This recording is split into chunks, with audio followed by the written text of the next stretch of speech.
call it a passive income lie. People don't budget for those emergencies. Oftentimes investors will make Excel spreadsheets, and based on my performa, I'm gonna make $200,000 a year on this little building. Yeah. And then like a year goes by, 2 years go by, 5 years go by, and it like your roof goes, the AC goes, or your parking lot goes, and it just seems like never ending expenses. So it's not Exactly. always passive. It's hands-on, it's Yeah. aggressive, it's active, it takes us down mentally. We've had few naughty tenants, and they make us lose our marbles. Hello, everybody. I wanted to do another podcast today and have a special guest that I brought in here. One of my older clients that I've known. How long have I known you for? 2012, Yeah. probably. Long time. Met you back in 2012 when I was doing real estate, when I was doing bank owned, and kind of our paths cross. I think your husband called me on one of my listings, and then we ended up meeting. I'm not gonna lie, you guys are the reason why I started investing because you were doing it. I never told you that. So one of my great clients, Liat Arama, and I know you guys as investors as well. You buy and hold, you do syndicates, you do some development. So I wanted to bring you in here, have this conversation, kind of more like a, just have things flow, tell people our stories. Hopefully they'll learn something from it and get some value out of it. How are you today? I'm good. I'm excited to be here. Yeah, I'm excited. Thanks for coming out. And I guess tell us a little bit about yourself and who you are and how you got started. Well, I am from Bellevue. I've lived in Bellevue for about 15 years now. I'm married to a real estate professional. We have 3 children, and we've started investing in real estate about maybe 12 or 13 years ago. I was a housewife. I was a happy housewife for a couple of years after we moved to Bellevue. I was really happy. My husband had a super comfortable job. It gave us everything we need. I was in no pressure. But my dear husband he felt like he's in a gold cage. Oh. He felt like one day someone will, close this incredible opportunity for him, and he's gonna get, he was worried about having just one stream of income for the entire family. And actually I always laugh at Guy that when he was born he was crying because he was worried about his retirement. I love He's been this. worried about this ever since. So you've been planning this for a long time, wanting to invest. Yes, we were looking for ways to create alternative cash flows so that if the W-2 will ever go sideways, we will have alternatives.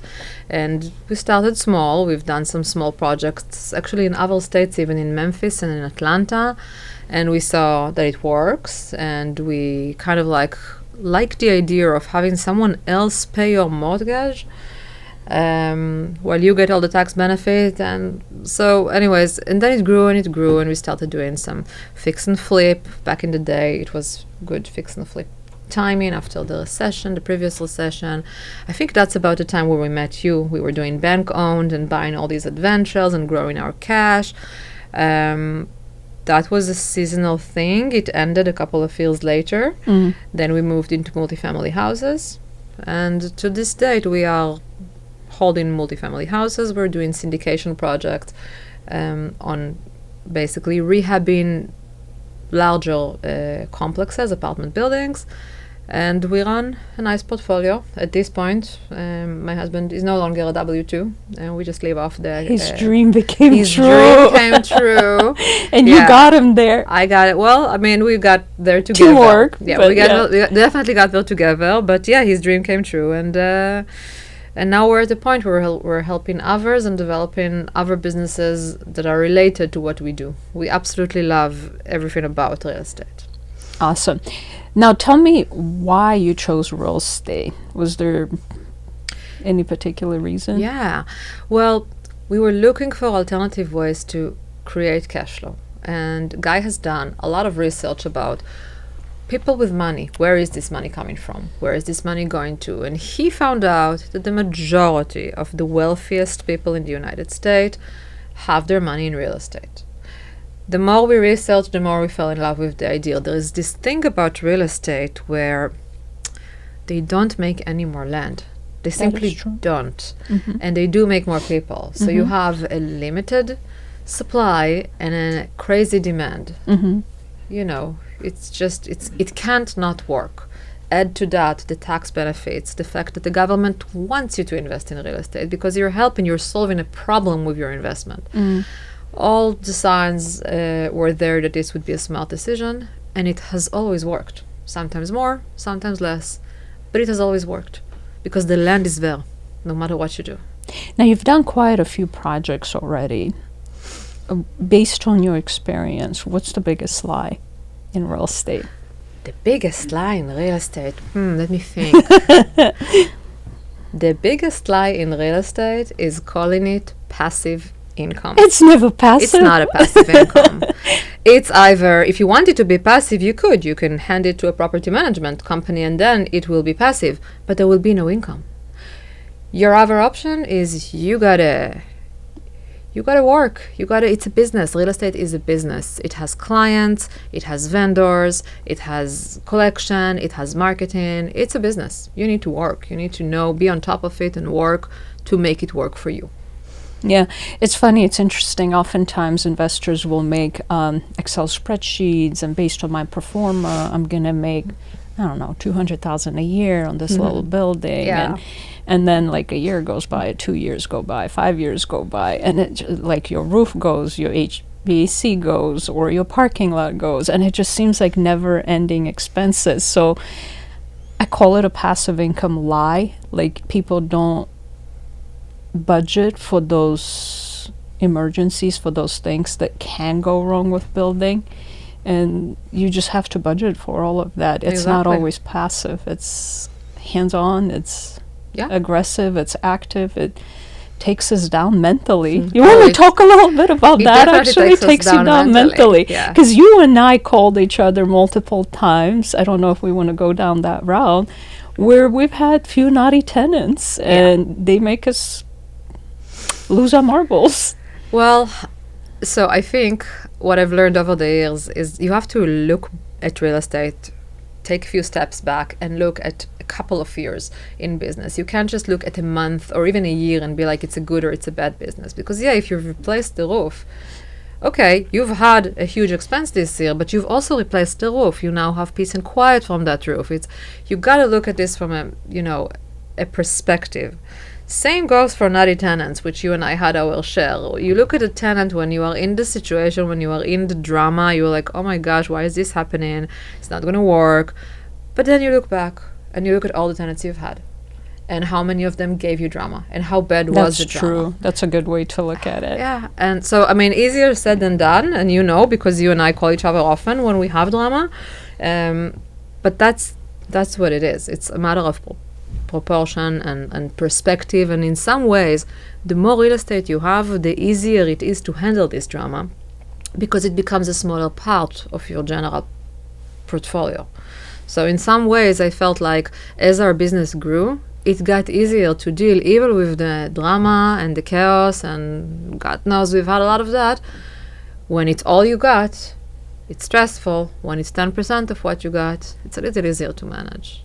It's funny, it's interesting you said that, because one of the older gentlemen, I remember I just had in the beginning so much drama. You buy these buildings, you inherit these terrible tenants. I had one guy that walked up to another guy in a parking lot while they were barbecuing, and he goes, I don't like you. Poof, takes his pew-pew and pew-pews him. Yeah.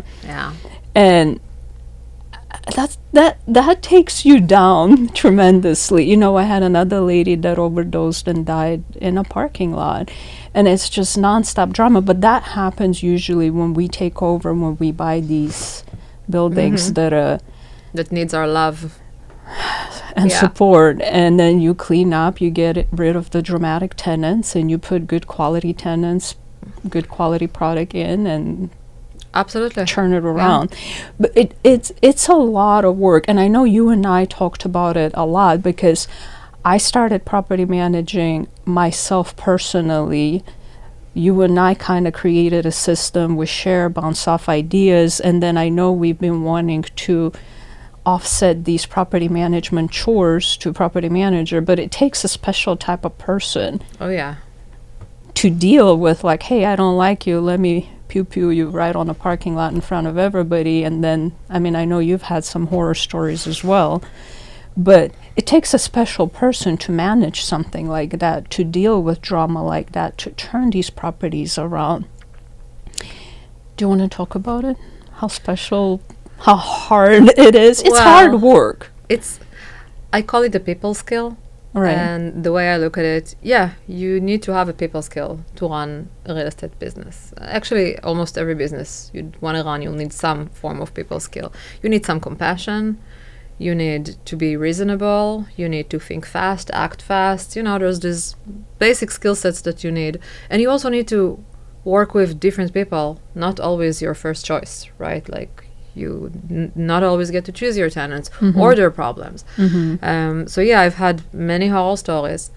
Every horror story, you become stronger and smarter, and you develop a system. And you know, I laugh today that I have a protocol for any crazy problem that you'd bring me. I have a protocol. What's because the it's happened. scariest one you have? The scariest one? Well, you know, I'll tell you a story and a half. Okay. A couple of years ago, we had like multiple calls from tenants in the building about horrible smell. Of course. We go in, and of course the tenant disappeared, not answering, not responding. We go in with the police, and we find a completely trashed apartment with 2 dead cats. Horrible day. We called animal control. They cleaned it up. Horrible day. We sit on the stairs, me and my assistant at the time, and she asks me, she goes like, oh my gosh, Liat, that's the worst day I've ever had. Is this the worst day you've ever had? I'm so, you know, overwhelmed. I'm like, well, honestly, it's a sad day, but it's not the worst day I've ever had. At the end of the day, these are just pets. The next day, a tenant shot herself in the head in one of our I apartments. remember that. Yeah. That was the worst day that I had, because this was a lovely tenant. I personally knew her. It was a horrible story, you know, just mental It was during problems. COVID, I remember During that. COVID, yeah. And dealing with that was probably one of the hardest things I had to do. Did you go in? I hope did not. I Thank was God. gonna. Well, I did not. We had to hire a restoration company to clean up, and then the bill was so crazy high that I asked them to see the damages. And the owner of the company, who is a good friend of mine today, and I hope you'll never need them, but I highly recommend. He called me and he said, Liat, just pay the bill. Do not look at the picture. It's just don't do this to yourself. And I never looked at the pictures. I also had to deal with her family, with the clearing of her stuff. It was an entire fiasco, horrible thing. So, you know, you get days like this. You do the best you can. You handle it as best as you can. You do what you have to do for your property. You try to emotionally cut yourself out of it as much as you can. But at the end of the day, it's a people skill. It's a bit Problems happen, you fix You them. know, another interesting factor into this, I think you need to have a good support system. I can't remember if you called me or Guy called me. It's a scary thing that Yeah. has happened. And remember, he's like, oh my God, this has happened. What do we do? Who do we call? And my brain is moving 1,000 miles an hour. I'm like, I guess insurance, you can't clean that up. It's True, yeah. body Yeah. pieces everywhere, splattered. By the way, Nelia, the first thing I did was called Guy, and he's like, oh my gosh, who are we going to call? Who do we know that for sure cleaned up a dead body before? And we both immediately, Nelia. So thank you, my friend, for years of support. But then my brain is spinning. I'm like, who do you call? Who do you call? Who do you Yeah. call? And I'm going insurance because that's going to be expensive. It's hazardous cleanup. Yeah. You're Insurance not going to did be pay. able to pay for it. You have to have special people to come. Oh, what a nightmare. So for the listeners, have a support system. Have people that you can call to. Absolutely. Because it's a scary situation that you're going to need someone to turn to. Absolutely. In general, you always want to have a support system for whatever you do, and make sure you choose people that you appreciate, that you want to, that they're badasses, that you want to be like them. Like, if you want to invest in real estate and you don't have any friend that already invested in real estate, you need to find a new friend, because you're just not with the right people for you. Where are you finding this is actually a very important skill to have, networking. Absolutely.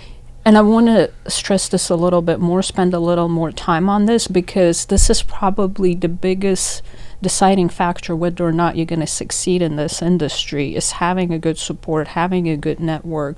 Like, personally, I hosted, and I still do sometimes, and I know you and I just talked about it, on having a support system where we bring landlords together, maybe a mastermind group. Like, for listeners, go to these meetups, go to like talk to people, meet people, shake hands, say hi. Like, you never know where that next person is going to take you. I guess what I'm trying to say is have that, do networking and do talk Absolutely. to people.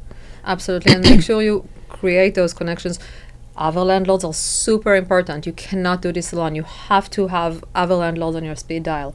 What if they don't want to talk to you? Because I know that comes up a lot. You know, I have never met a landlord that did not want to share horror stories with me. That's true. You know, if you're a professional landlord, you know you need other landlords around you to survive. We have to lobby. We have to protect ourselves in legislation sessions.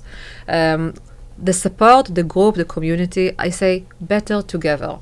The more people you have around you that are in your industry and has the same goals as you, the better you're going to perform. So yeah, networking is super important, and it's not just with landlords. You also want to talk to contractors. You want to know what their 100%. pain is, 100%. and make sure that you're solving their problems when you hire them. Otherwise, they're not going to want to work with you. You know, you want to be the person that if you call on Christmas Eve, they show up.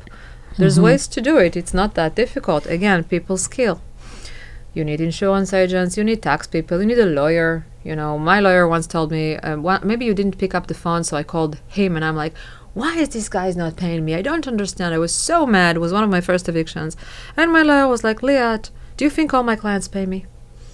Every business has a percentage of clients that doesn't pay. Just deal with it. You know, perspective, again, take a step back, look at the business, so helpful. And you're not born with it, and you can't study it. They don't have a university for real estate. The only way to It's learn on the ground, is boots on the ground, is from your community, is from your people. Yeah. What's your biggest hurdle in real estate that you're dealing with right now? I would say right now, in the last couple of years, and you, my friend, have seen it. And seriously, like, I don't know anyone who was better prepared than you. Regulation. There's new laws, there's more restrictions. It's becoming harder and harder to be a landlord.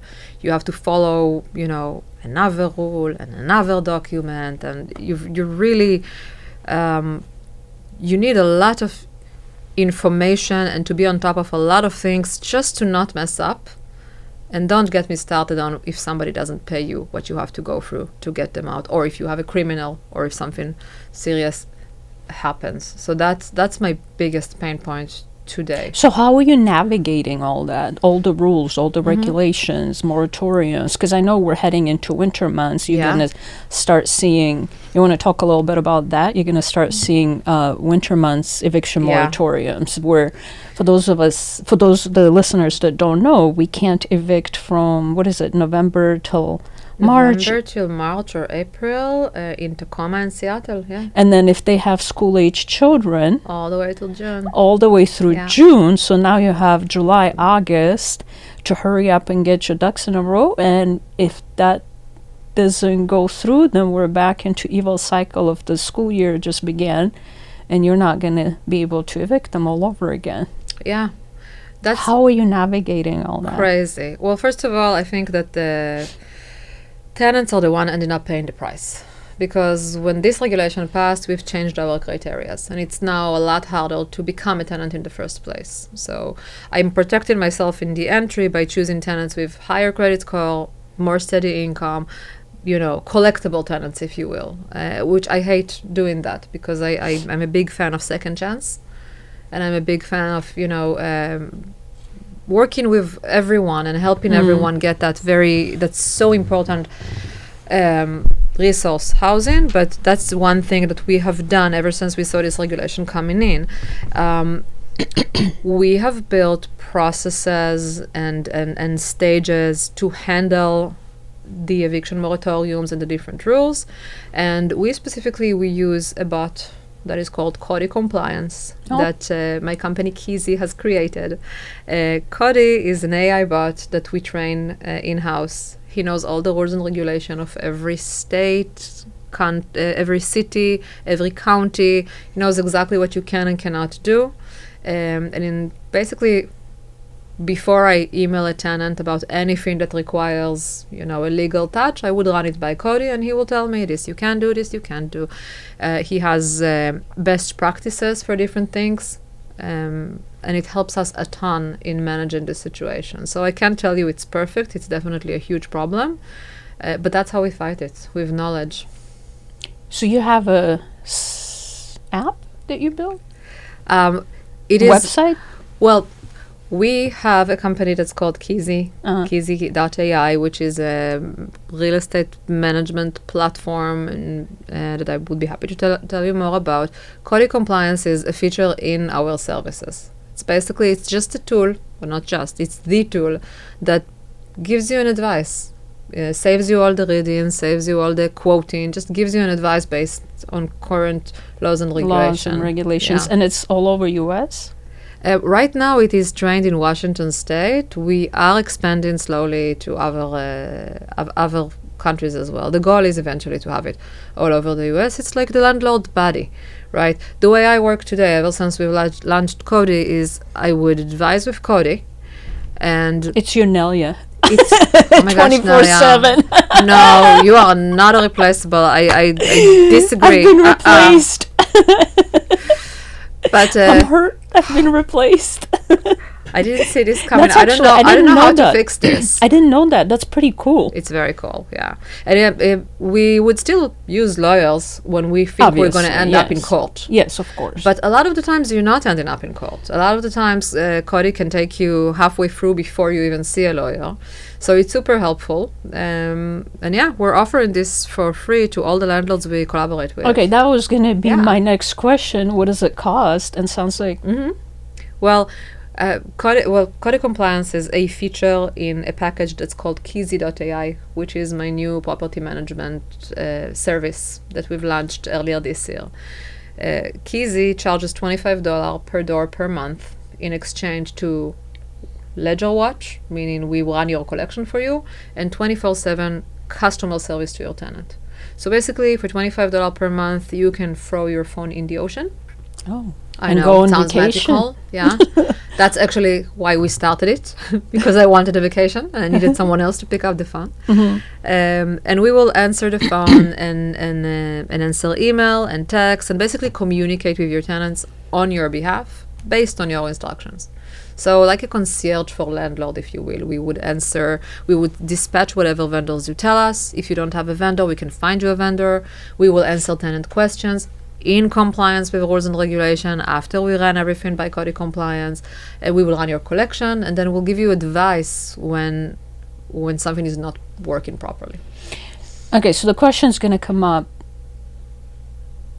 I'm actually curious now. Okay. I want to use Cody. I want to pick Cody's brain at this point. I'll introduce you to Cody now. But I don't have any properties here in Washington. As you know, I had moved Yeah. all my assets to out of state. But sometimes my phone rings. My clients want to know, I don't know, what's the notice for City of Seattle to go see, whatever it is. I don't, like, I get a lot of random questions on a daily basis. So then you just plug that in. Yeah. And you get an answer. So would somebody like me that does not have properties, I don't have a contract with you or doors, would I have access to Cody to pick Cody's brain? No and yes. Okay. Cody is for Keezy landlords, but I could give you access to Cody, and yeah, it will answer your questions. And what it does, it's not only answer your questions, it also quotes the law that it used. So that way you know for sure that he did not, or she, I don't know who Cody is, It. made that up. Yeah. Gotcha. Yeah. By the way, Cody is not our only AI bot that we use in real estate.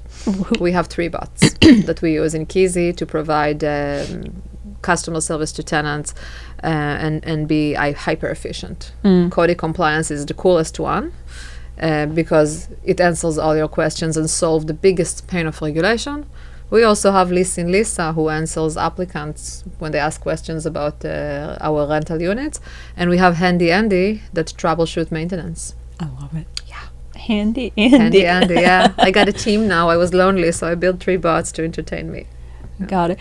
It's funny. I kind of want to circle back a Yeah, little of bit course. on why you did what you did with the Kizzy, opening Kizzy, because I know we both built a system around property management. I started doing it myself, build a system. I'm like, this is how you do it. You and I bounced ideas. This is how you improve. This is what you do.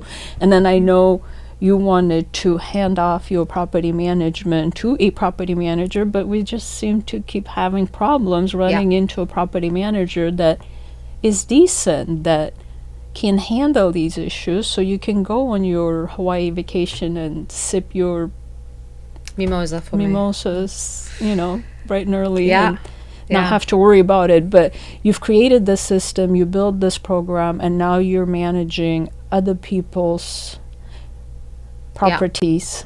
And seems like you streamlined it where it handles a lot of the drama. Oh, on it its own. handles all the drama. It really does. Yeah, so I think for me, at some point, you want to be hands off, right? Like you want that passive income, and it's not happening. It's just not happening. So we were looking at property management companies, and we just couldn't understand their billing process.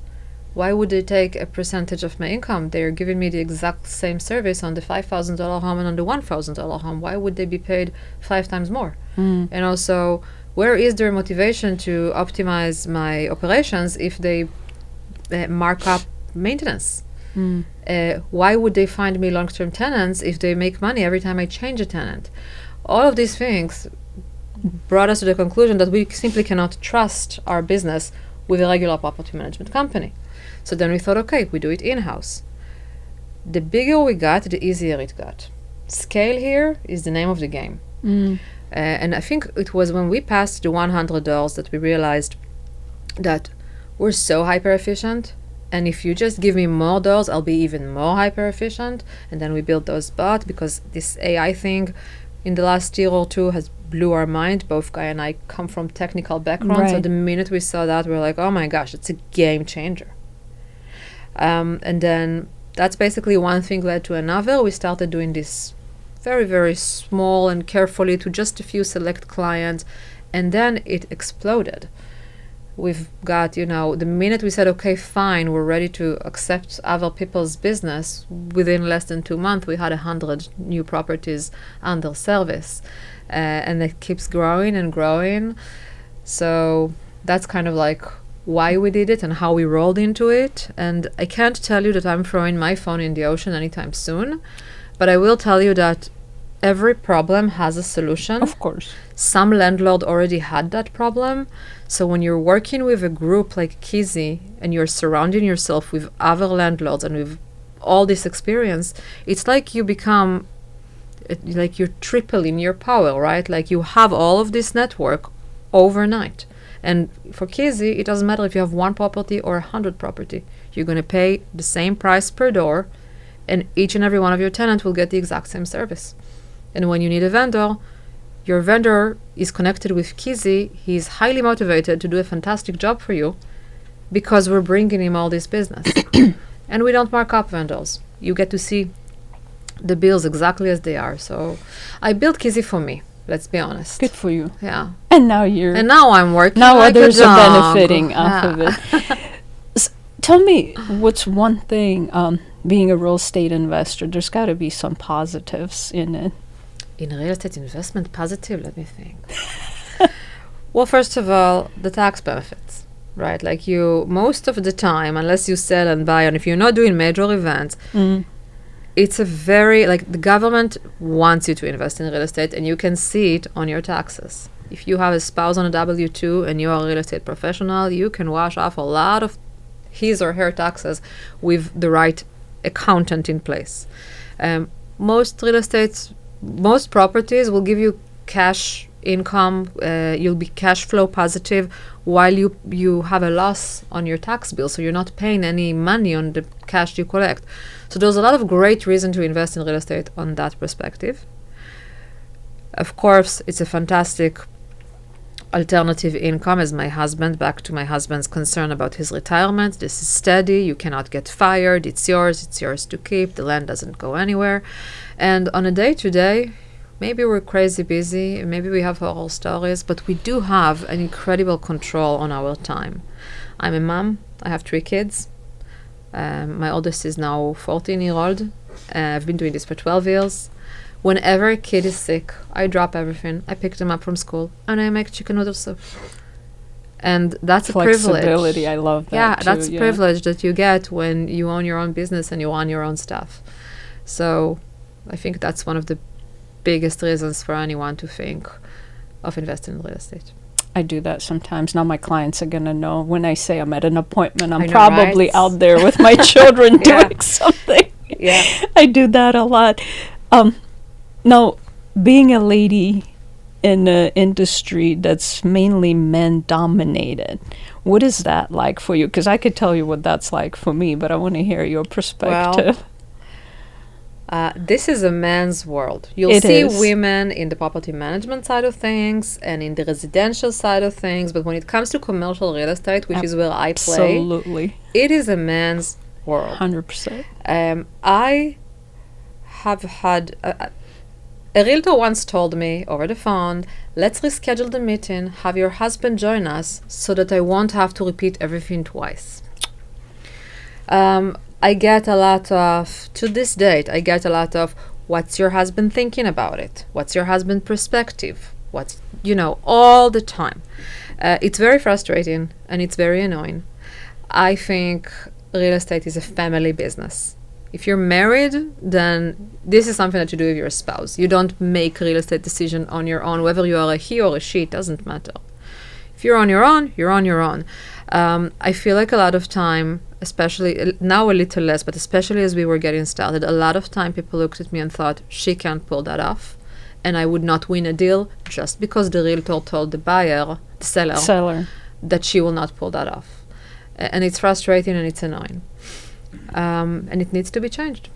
I also talk to a lot of ladies who are badass and incredibly smart and can be amazing landladies, and they are scared for whatever reason. And I understand why, because when you're entering this world, you're the only woman.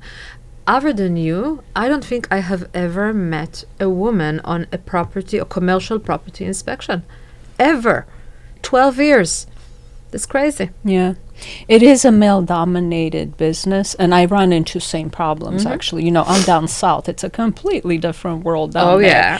So I know Seattle's a little more liberal. They're Yeah. willing to listen to women here. Boss Thank you. ladies are not Yeah. as uncommon, but down south it's a different story. So I have to come with a lot of confidence. I walk into the room like, no, this is how it's going to happen. This is what we're going to do. Well, what about your husband? Even they will reach out to my husband behind my back, and Yeah. then Joe will come back and say, no, she's the decision maker. You're going to go back to her and deal Yeah. with her. Because granted, whether we like it or not, I am the person that will be out there Yeah. building relationships, talking to people, touring these properties. My husband's the math guy. He will do all the underwriting. He will deal with all the banks. And, it's a team work. It's team business. Like, that's how we do it. My team has figured it out a lot. I built my footprint around there. A lot of the agents directly call to me now. They know, like, Yeah. not to go to Joe anymore. But it took me some time to establish that, I hate to say the word, authority, I guess, at the end Yeah. of the day. So it's an interesting, it's not woman-dominated business, that's for sure. Nope, and they're not making it any easy. But I think, fake it till you make it. I remember myself, the first couple of real estate purchases, I was scared. No idea what I'm doing. You can smell the fear miles away from me. So no wonder I got the attitude that I got. And then it's like, it's spiraling because you get that attitude, you get even more scared. Maybe I don't know what I'm doing. You just got to believe in yourself. And again, surround yourself with badass ladies.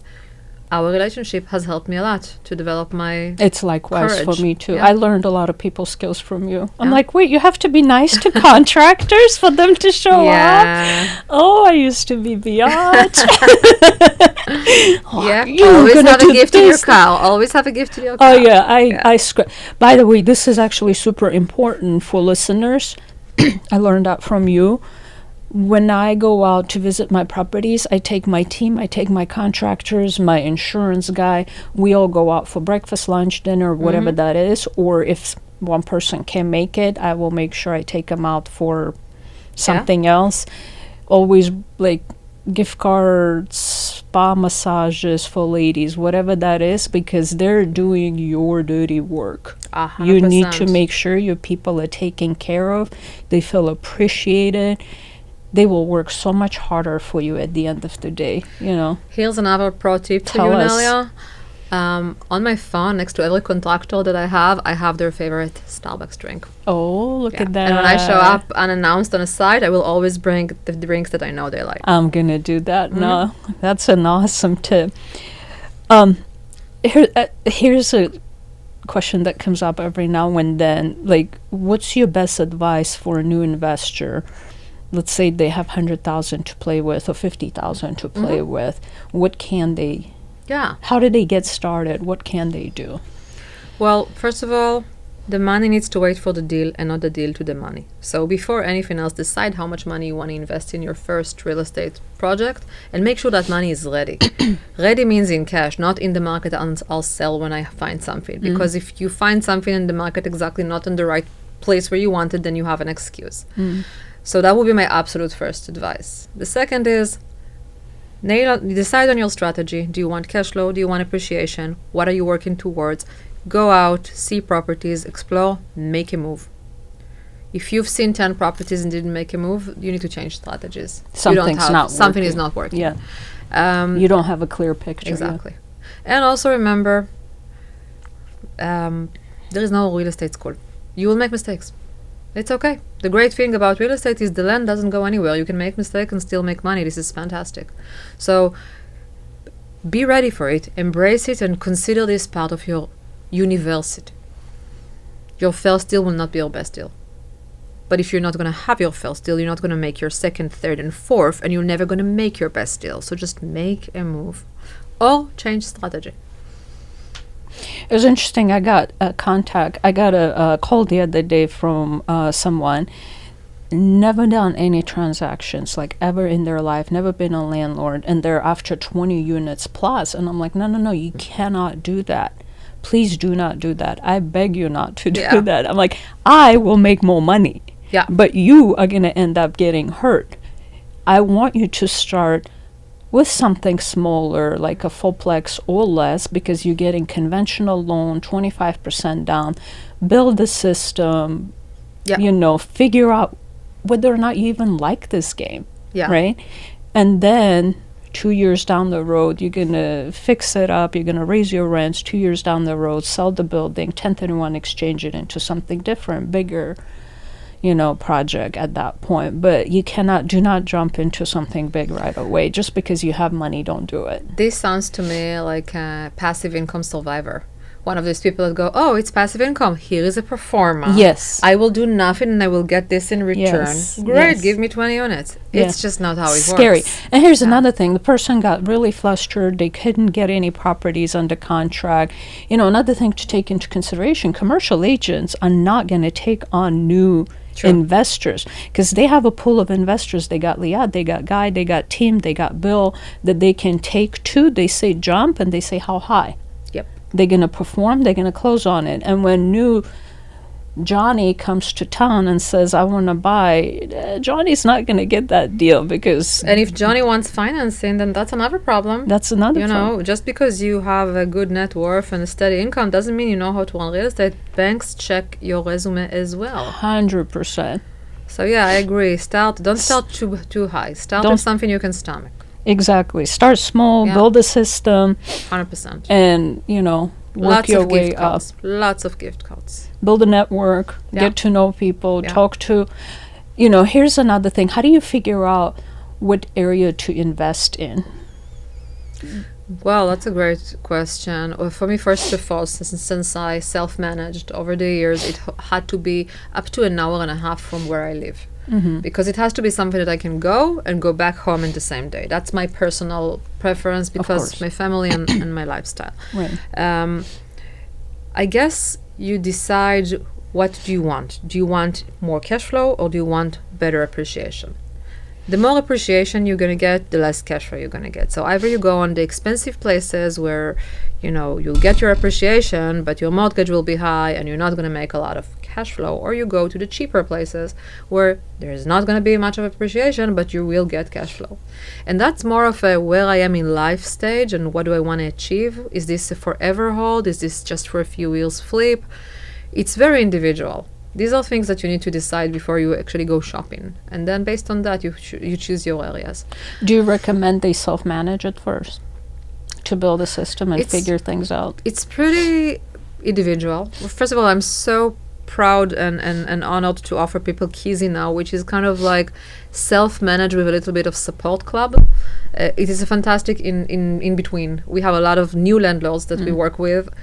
We do events for landlords. We give them the opportunities to talk to each other, exchange. I'm this close to hiring a shrink just to help my clients. Just kidding. But That might not be a bad idea. I think so too. I always tell my eviction lawyers that he should send a little pink pill every time he sends an email. He should make sure that I have the pill on the table. Yeah, it's yeah. easier. But so really, it depends on your appetite, how much time you have, and how much knowledge you have. If you can, definitely self-manage because you will learn. You will learn. If you can't, if you need help, find the help that's right for you. But in any case, make sure you watch your help, because if you hire a full-time property manager and you don't pay attention, they will have a fantastic cash flow. You will have a passive with no income. Yeah. That I would probably add to that. Make sure you audit your property manager. I do that actually. I mean, not because I don't trust her, but the more eyes, the better in Absolutely. my mind, right? At the end of the day, we have monthly meetings every month. We do it on the 5th or the 7th of the month for the previous month. Who didn't pay? What happened? Why did they not pay? Are they in eviction? Is there help? Like Salvation Army, churches, whomever's paying for the rent, because people fall behind. Things happen. Life happens. They might have 100%. been in the hospital, right? Yeah. So we provide that support as well, where they have those tools in their, that option for them as well. So make sure you interview your property managers as well, that they, have. It's not just like we're like robots. We're gonna come and you didn't do it. We can automatically send you to eviction No, kind of no. deal. Back to what we talked about at the beginning, it is not a passive income. If you're looking for passive, don't buy real estate, or at least don't buy real estate direct. Work with a syndicator, work with a group, do some kind of a, don't just buy a fourplex and tell yourself, oh, awesome, it's all done. I love it. Is there, like, we learned about your latest venture as well, like anything else you wanted to cover today? I think we kind of unpack, hopefully, Yeah. a lot. I think, I mean, this was lovely, and thank you for having me here for Absolutely. this. I'm very excited about Keezy and about everything that we've been doing lately. Big advocate for the Better Together, bringing people together all the time, and I enjoy it, and I think everyone's benefit from it. Always happy to help a new landlord join the game or improve their performances and things like that. Currently operating in Washington State, but coming soon to some other major markets in the United States. How does someone get a hold of you if they want to get a hold of you? The easiest way, keezy.ai, keezy.ai. Chat with our bot, and it will schedule you a meeting with me right there at that moment. That's the easiest way. You can also email or text or through the website. Basically, there's multiple ways to contact us. I'm also available on LinkedIn. You can also find us on Facebook, TikTok, Instagram, but that's more of a tenant zone. So that's more like Gotcha. if you're looking for an apartment. Gotcha. But yeah, we're available. We love talking to people. We have something that's called Keezy Community that we host every quarter. We do something for our community. This quarter in December, we're going to talk about middle housing, which is a super interesting business opportunity for small landowners in Washington State. In January this year, we are launching a landlady club. So for all those women out there who wants to be a landlord, scared or need some support, we're going to take care of that as well. And there's more to come, so follow and learn more. keezy.ai. keasy.ai. Awesome. Thank you so much for coming out here today and sitting down with me and doing this. Thank you, Super Agent. You rock as always. Thanks.